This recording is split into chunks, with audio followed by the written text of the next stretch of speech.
Hello, ladies and gentlemen, and welcome back to Castlevania, Circle of the Moon. In the last episode, we were extremely fortunate on this long corridor filled with skeleton athletes, where we got our Griffin card with incredible ease, and it was one of my favourite moments in the series so far, if not my favourite. Loved it.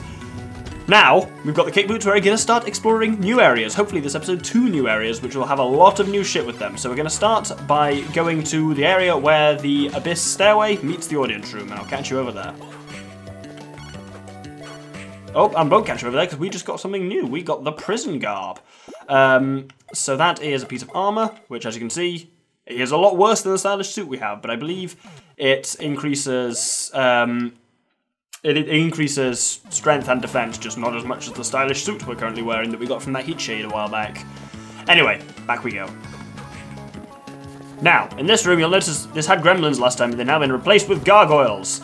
And this is a good chance to take the speedrunner's shield that we got from the kind of Griffin Jupiter combo for a spin, for just mincing through low-level enemies. Anyway, this is the bit, obviously, we couldn't go up before, because that is a kick boots kind of shaft, if you will. Oh, yeah, there we go. And we can now enter the Eternal Corridor, which is extremely interesting. It has a lot of new enemies, like the Gorgon, which that little breath it's shooting will turn you to stone, which is extremely annoying. They don't have too much health though. There's ectoplasms, which spawn like ghosts, which are extremely annoying as well. There's another Gorgon. I'll demonstrate what happens if it hits you. Hey, you get turned to stone. It's like being hit by a Medusa head or something like that, but in that time you'll probably get fucked by some ectoplasms a lot. You'll potentially take a lot of damage from, oh dear me, from loitering on the Eternal Corridor because it's full of nasties. But we go into a lot of... Basically, at this point, the game really does start to basically ramp up the difficulty. Ectoplasms can, of course, be killed by whip spinning, but yeah, they piss you off while other stuff actually does the real damage. And yeah, I think this is where the difficulty gets a lot harder and you end up... I haven't died yet in this Let's Play. If I do start dying, it'll be around here. Gorgons are also super vulnerable to killing with sub-weapons like the cross. You can just hover across inside them very easily, and it's awesome. Skeleton Knights, actually not a new enemy, but upcoming is... Come now, there we go. The Flame Demon, who are very new. They don't drop a DSS card or anything exciting. They just hover there in the air, and they'll either summon bolts that kind of they send out from themselves like that, or they'll do this attack. Well, they'll dive at you as well, or they'll do this one where they make all these fireballs appear and come in at you, which does a hell of a lot of damage. So, Flame Demons can do a lot of pain. And then, other than that, we just proceed along the Eternal Corridor. 2 new enemies through here. There is a Werebear, which I love because that's a brilliant sounding name. But they just move along slowly and attack you. This thing here shooting us is a Beast Demon, who kind of shoots shots in... Well, he's dead as well. Cross, super useful here. Werebear just dies in like 3 hits. There's basically, ooh, like a really crap armor. But he can just punch you for a lot of damage. You can take a fair bit of a beating, but yeah. Beast Demons shoot in that kind of like arcing thing, so as long as you just move physically away from them, you'll usually actually be alright. Oh, I thought I was going to kill both with one. That would be super cool. And I think there's one more Beast Demon along here. Yep. Oh, well, I threw that the wrong way completely. Yeah, you see my health is really starting to deplete now because this is where they dial it up. Oh, that looks cool as shit. Finally, Evil Hands. They're not quite so weak enough that you can kill them with a like a combo like a... Oh, no. But you can't kill them with a combo like one of the Jupiter shield combos. They still take a couple of hits from like those to die. But, oh my god, it's grabbed me, which means he does extra damage. And you eventually escape, but I'm really dying. Oh my god, right, I'm gonna actually have to drink a potion, which is problematic. I've got a lot of potions, so we're fine. Well, you say that, but hey, there we go. Fair bit of health down already. Go with me, evil bastard! And on we go. We're finally out of the main danger zone. Whew. Down here, we want to go this way. And we get to a room with a fair number of bone towers in it. Oh my goodness. Oh, I nearly dodged all of them. That would have been cool as shit. There we go. Hearts increase. Now, if we go down to the left, there's something extremely useful here. I'm not where I think I am. I figured it out. I got very confused because I thought I was somewhere else. That does happen occasionally in this game, though. I've got fairly good at not doing it. This is a tough game, I think. Perhaps one of the hardest I've ever Let's Played to kind of keep commentating over because there's a lot going on. well, I don't know, there's a lot going on, so it's hard to keep talking and, like, because I don't want to keep stopping to check the map and stuff like that, but also, there's actually sometimes not a lot going on. I feel like I really need to kind of, like, stall for time, so I'm curious. Let me know in the comments how you think the series is going so far, because this one I'm super nervous about, because it's, like, really cut down, there's a lot of editing, but there's also, like, it's also just a tough one to commentate over, so I don't really know how it's gone, so if you could let me know, that would be amazing for a little bit of feedback. That's not where I want to be. I want to keep moving down here. We're about to find a new enemy. There is the ghoul. They're just zombies, but with a little bit more health, and they're blue now, which is mildly cool. Anyway, over here is... oh, shit. Put it up here. Hey, there we go. There's a little thing. This is handy because this has a Gorgon in it, which is mildly annoying. But it's got a HP max, which will heal you as well, which is super handy because there's not, as you'll notice in the entire internal corridor, there's not a bloody save point, which is horrible. But anyway, there are some skeleton boomerangs here and a heart max at the top. Let's head back up to the top of this room. Now here, not quite at the top, there's another room here, and it leads to another warp point. So we've unlocked our third, so now we're back at the outer wall. No, the audience chamber, now we're in the outer wall, I think. Yep. And here, we're now at... wait for it. The end of the Eternal Corridor. So that's super handy to get over here, so basically you can skip out that whole section with all the nasty enemies in it, which is bloody helpful. Anyway, here we are in, the Chapel Tower, which is really cool and has some seriously cool looking artwork and shit on the background. I love the stained glass and everything like that. This may, under a normal playthrough, this is often the first time you come across the flame armor, but if you remember, we found one at the castle gates, where we first got the crucifix, like on the far edge of the Triumph Hallway, which I always get confused with the Eternal Corridor. The Internal Corridor, though, is much scarier than the Chapel Tower, then the Eternal Corridor is much scarier than Triumph Hallway. Anyway, two important things here. Save point. This is going to become super important because if we come out here, we're about to encounter a new and deeply infuriating enemy. The Bloody Sword, which will float around through anything and jump out and attack you. 2 hits, usually, will kill them. And have a look at the right of the visualizer. They drop a DSS card, and they are bloody annoying to kill. So we're going to kind of grind for that here. We've got that save point there, which is super handy for somewhere to cause them to reload. Hey, level up. Somewhere to cause them to reload and for somewhere to heal. So we're going to put on everything we got. So we're going to put on Venus and Mandragora. Have we got any more luck things? No, we haven't. And let's go. There's a fair few flame armors around this room. With flame armors, you just got to be careful to make sure you get out of the way in time, like there. Otherwise, you will get hit by them. But basically, don't push it with them. Just go for like 1 or 2 whips, rather than really kind of trying to get a number in before they attack. Bloody Swords, you really just got to... they will go to your exact where your position was when they move. They'll kind of move in that thing. So you can kind of trick them into going into helpful directions. But a lot of the time, they'll also just fuck with you. Oh my god, now I'm back down here. How the fuck do I... oh, no, that didn't work. Oh, I'm going to have to climb out again. Because I would show the grinding off screen, but I'm also kind of working my way up the room. So let's just go back around here. Because basically, this is quite a big room, and it's got about 9 or 10 bloody swords in, so it's a relatively good one to grind them in. So I'm just going to show you up to the top of the room, and then basically you can get to the top of the room, which is past here. There's a fair few flame armors, as I say, will piss you off. Oh, great! Oh, you'll notice whenever you drop an item from when you've got the Venus Mandragora combo on, it gives you a little flash to let you know that was because of your increased luck, which is very nice. But obviously, we've seen that before. And here we're at the top of the room. So we will go through here, and instantly back down again, which reloads all the bloody swords, and you just proceed going up to that pit, and then back down to the save point, heal up, and rinse and repeat until you have your new DSS card. Let's go. Hey, there we go, we got the Mars card. That was relatively painless as well, and that's our last one for this episode, which is nice. Our only one for this episode. Beware of them, they can go inside walls, and they won't drop anything if they spawn inside a wall. But Mars is super cool. Mars is the action of weapon modification. So, Mars and Salamander, great combination. The Sword of Flame! So not only does this do fire damage, so making us flame armor possibly the single worst enemy to demonstrate it against, but you'll do a proper sweep from over your shoulder and kind of above the thing, which is above yourself, and from behind a bit, which is super handy. Similarly, Mars Serpent is an ice sword, That has one very specific use, which is super handy, which I'll talk about later. Mandragora is the Sword of Thorns, which is a bit slower than the Fire Sword, but has that kind of blast of petals that comes off and it's slightly more powerful. Then we get into the weird shit. Golem. Hammer. Super powerful and does a ground quake with it, but as you can see, extremely slow. Cockatrice is nunchucks, basically, or nothing technically called tonfas.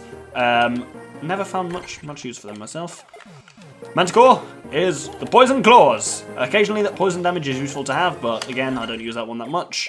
And finally, Griffin. I've never found a use for this one, but hey, this is the sword draw. The longer you hold B, the more it charges with that wobbly, wobbly, wobbly. Then you let go, wha! So if you just do a little one, medium one, large one. Sure, it's useful, but not for me. So I'm going to slap the Rose Sword on for me. Actually, I'll put the Burning Sword on, because they're both extremely useful at the moment. And there's one more thing we actually need to grab in this.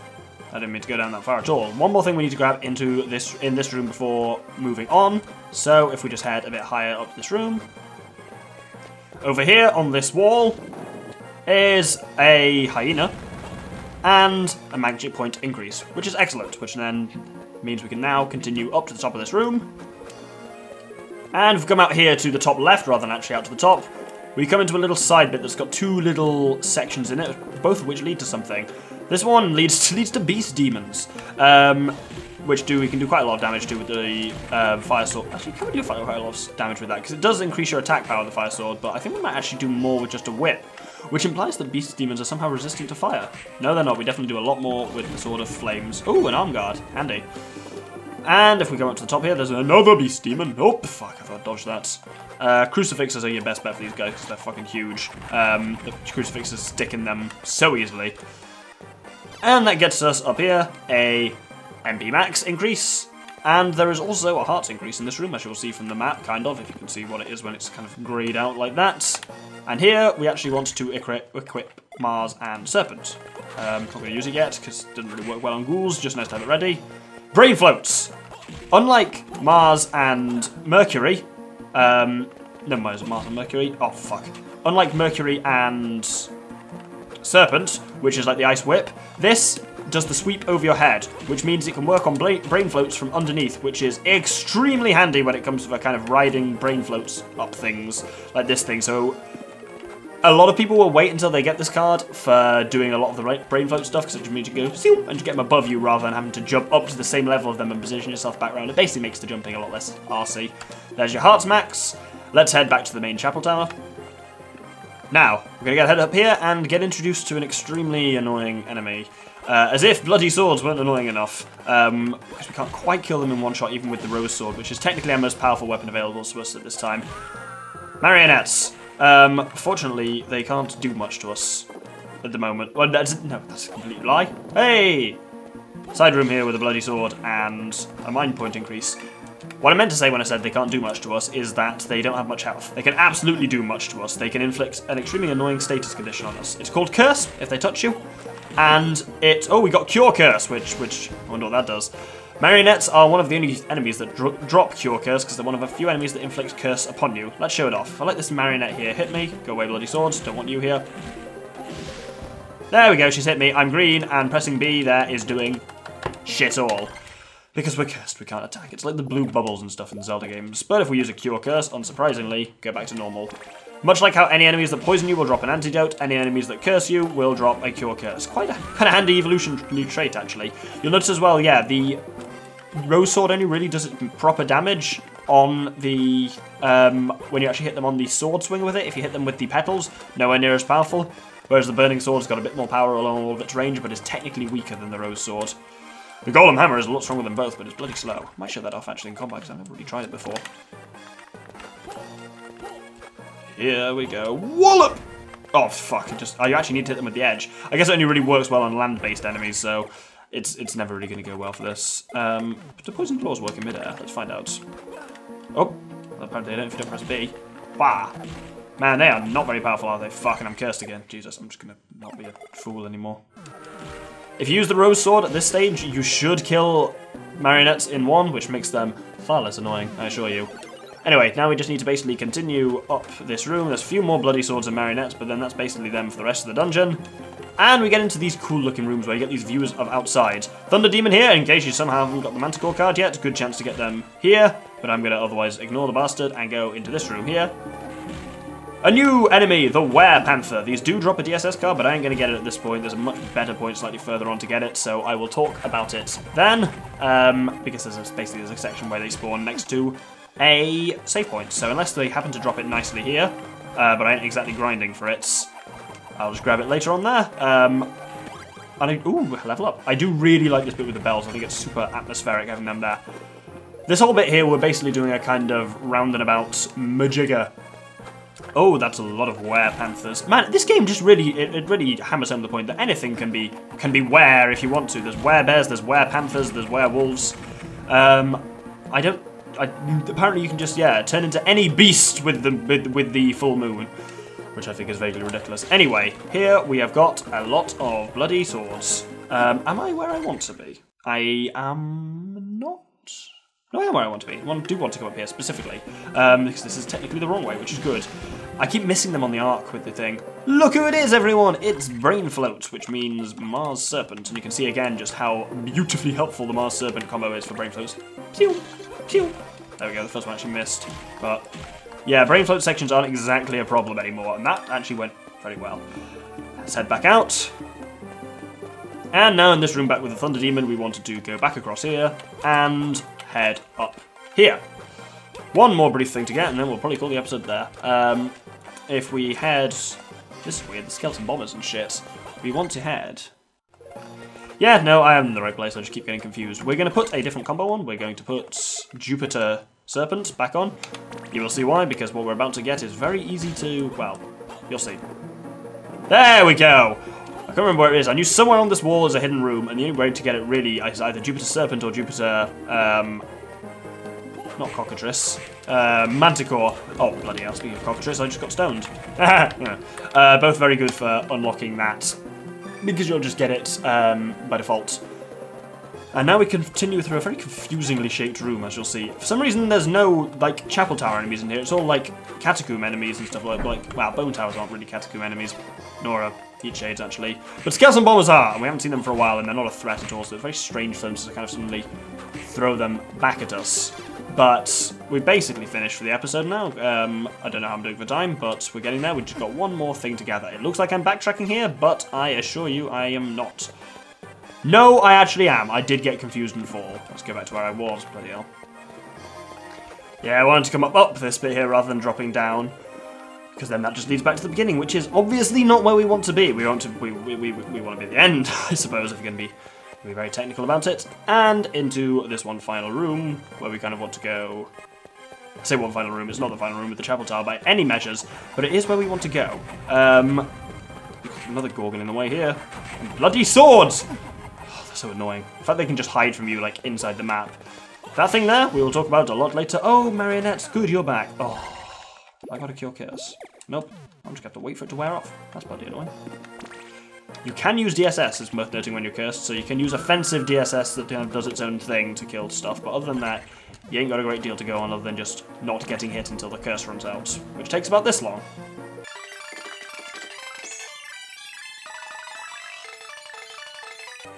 There we go.